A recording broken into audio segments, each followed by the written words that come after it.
welcome back to Life Hope Talks, and I am Selena.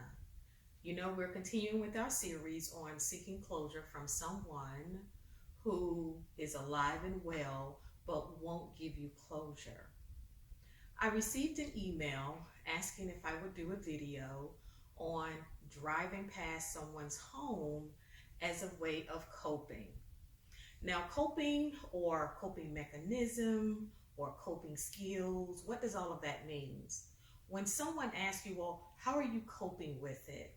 They're simply asking you, how are you getting through it? What are you doing to get through the hard time in your life? So that is what is meant by when someone says, how are you coping? They're asking you, how are you getting through this? So my personal opinion on driving past someone's home as a way of coping is it is not a good idea to do that.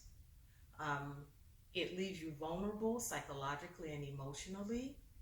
Even if you are the most calm and rational, the most centered, well-educated person, you don't know what it will do to you if you pass by someone's home. Your Exeter, who has abruptly left your life, or who have just disappeared and did not say anything. It's just not a good idea to do it because it's unbeneficial to you emotionally and psychologically, because if you're passing by someone's home, now you're in the past. You're thinking about all the things he said, all the things she promised. You're thinking about the relationship that you had, which no longer exists. And that can become a very big challenge, or beyond a stumbling block for you, but it can become a very big challenge or barrier to you moving forward and accepting what is. That the person who exited your life no longer wants to be in your life.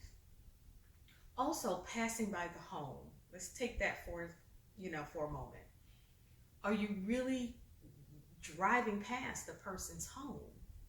Or are you sitting outside and you're thinking, you're remembering all the things that were said to you, all the things that you shared with your Exeter?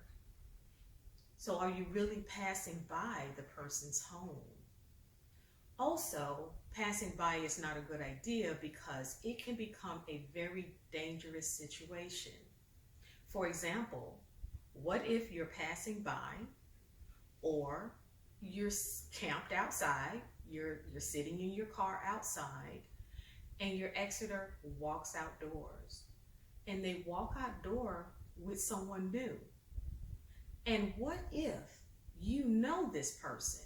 What if it's your sister, your cousin, your best friend, a new friend you met at a party that you and your Exeter had attended?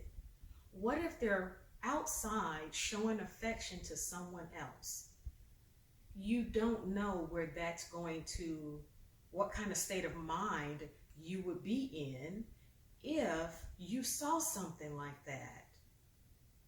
You don't know if you would get out of your car and try and do something because you're just that distraught. You're just that hurt by what you're seeing and who you see your Exeter doing it with. It's just not a good idea, because in such instances, you can end up with a charge that ultimately you can end up incarcerated. And then all the things that you've planned, all of the goals that you've had, now because you've been charged or have had to serve a prison time behind it, or a certain amount of time in county jail, now that follows you 5 years from now, 10 years from now, all because you decided you wanted to drive by a person's home. You really can't be prepared for what you might see, because you might say, well, I'm just going to drive by her house. I know she's not home, she's working, but you don't know that. The person might be home that day. They may have decided to take off that day. Maybe the person wasn't feeling so well. And now you passing by the home, you're seeing things that really you weren't supposed to see because you weren't supposed to be there to see that. And again, you don't know how you are going to react to seeing such a situation. So driving by someone's home is not a good coping skill. And maybe you have done it before. Maybe you know people who have done it before and they really didn't talk about how it affected them afterwards. But it puts you in this place where it's hard to accept what is the present. And what the present is that your Exeter has decided to abruptly leave your life for whatever reason. Very difficult to work through the acceptance piece when someone just leaves you the way, with things undone and words unspoken and questions unanswered. Very difficult. But driving by their home unannounced, uninvited, can turn into a situation where maybe your Exeter is looking out of the window and you did not know he's looking out of the window, and now he's recording you sitting outside his home or passing by his home several times. And now you could end up with him trying to, or with her trying to, get stalking charges placed on you.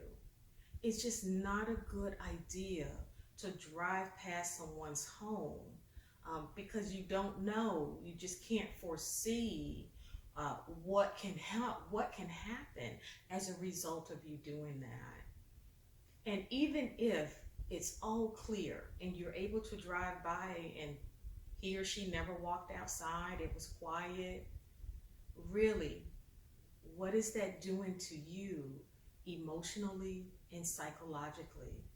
And can you say that it benefits you to drive by his or her home?